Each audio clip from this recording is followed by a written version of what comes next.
Esta semana se registraron en la Ciudad de México constantes protestas de padres, madres de familia de los 43 estudiantes desaparecidos de la Normal Isidro Burgos de Ayotzinapa. Estudiantes también protestaron, tanto en el Senado de la República como en la Secretaría de Relaciones Exteriores. Javier Navarro tiene la crónica. Este miércoles, padres y compañeros de los 43 estudiantes normalistas desaparecidos en la ciudad de Iguala, Guerrero, se manifestaron frente al Senado de la República, donde solicitaron se pida comparecer a los secretarios de la Defensa Nacional, de Relaciones Exteriores y al titular de la Fiscalía General de la República para que se pueda tener un avance en la investigación de este caso. Fue poco antes de las 11:30 horas cuando se tuvo la llegada de los manifestantes a bordo de 4 autobuses de pasajeros. Y en este lugar el abogado de los familiares, Isidoro Vicario, mencionó que aparte de pedir un pronunciamiento del Senado por el caso de los 43 estudiantes desaparecidos, básicamente se pidió la comparecencia de los funcionarios mencionados para que entreguen la información que no han querido proporcionar de estos hechos.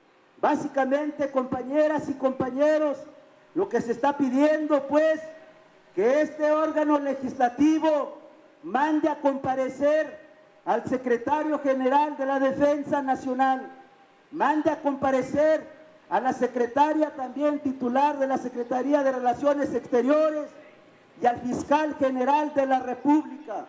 Frente a este lugar realizaron un mitin y a las 2 de la tarde finalizaron el evento, donde después de que no recibieron a una comisión de sus representantes, realizaron pintas y arrojaron 6 artefactos explosivos que causaron considerables daños en la fachada del recinto.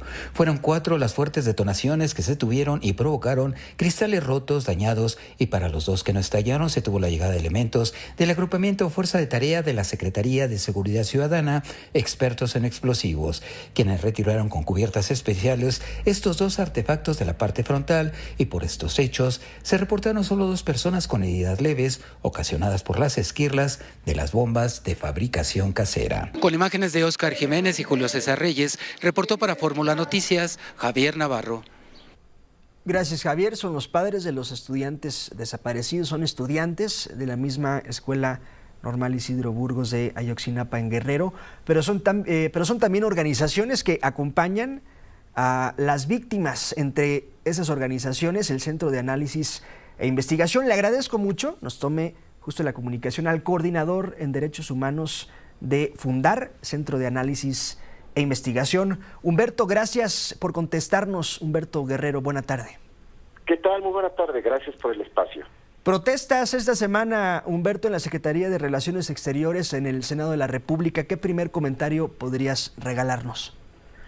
Sí, decir que estas manifestaciones pues son una expresión, digamos, del estado en el cual está el caso en este momento, que es un impasse crítico pues de cara a los últimos meses de la administración. Hay que recordar que digamos, los últimos eventos relevantes en este caso se dieron, digamos, en los cambios que se dieron en la Secretaría de Gobernación, sobre todo en la Subsecretaría de Derechos Humanos, con la salida del subsecretario Alejandro Encinas, ¿sí?, y la llegada del subsecretario Arturo Medina, pues donde, digamos, bajo este nuevo esquema, bajo estas nuevas personas que toman la responsabilidad de la investigación, incluyendo a un nuevo fiscal especial, el fiscal Rosendo Gómez Piedra, pues no se ha logrado establecer, digamos, una ruta de trabajo clara y cuáles son los objetivos, digamos, de cada cierre de esta administración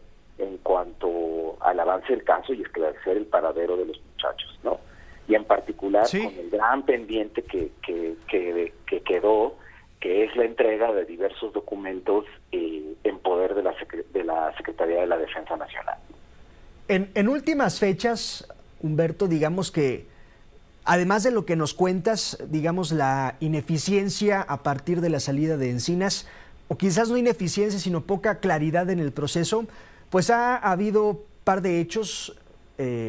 Liberaron a elementos del ejército presuntamente relacionados con estos hechos, luego los reaprendieron. Nos enteramos también de que en octubre del año pasado liberaron a un sujeto identificado como el Mochomo, que también está involucrado en la desaparición de los 43 normalistas. Es decir, se ha movido el agua, estimado Humberto. Sin embargo, sigue sin haber claridad de qué fue lo que ocurrió. Sí, así es. O sea, no ha habido claridad de qué es lo que ocurrió. Y además estas liberaciones, digamos, se dan en circunstancias muy poco claras también, ¿no? Muy opacas, con fuerte evidencia de cómo la Secretaría de la Defensa Nacional pues hace una fuerte intervención para lograr la liberación de sus elementos. Y también, digamos, esto sucedió a la par de que se habló desde la Secretaría de Gobernación de una apertura de archivos por parte de la Secretaría de la Defensa Nacional, ¿no? Pero sin aclarar justo el procedimiento para poder hacer la revisión de esos archivos y sobre todo qué archivos es a los que se daba acceso. Hay que recordar que padres y madres específicamente lo que han pedido es el acceso a aproximadamente 800 folios plenamente identificados que el GIEI en su salida pues ya hace casi un año, ¿no? Sí. Con información que podría contener elementos sobre el paradero de los muchachos, ¿no? Y entonces, digamos, esa liberación de elementos militares y su reaprehensión, que digamos, celebramos que suceda la reaprehensión, pero las circunstancias en las que se da, pues deja severas dudas, ¿no? Sobre la fortaleza, digamos, de la investigación que está detrás de esas reaprehensiones, y pues con el temor de que esto pueda ser simplemente medidas para transitar estos últimos meses, pero que eventualmente esos casos no se sostengan en la sede judicial. Estoy platicando con Humberto Guerrero, coordinador de Derechos Humanos de Fundar, Centro de Análisis e Investigación, una de las organizaciones que acompaña a las familias de Ayotzinapa. Humberto, cuando inició el gobierno de Andrés Manuel López Obrador, había expectativa de que al final del sexenio hubiera claridad en la investigación, la cual no la hay, no existe en estos momentos. No la hay y como decíamos, hay elementos que están enturbiando aún más, digamos, lo poco que se había logrado avanzar, ¿no? Porque justo uno de los avances más fuertes en este gobierno había sido el poder decir que la famosa verdad histórica de Murillo Karam y del gobierno de Peña Nieto estaba completamente superada.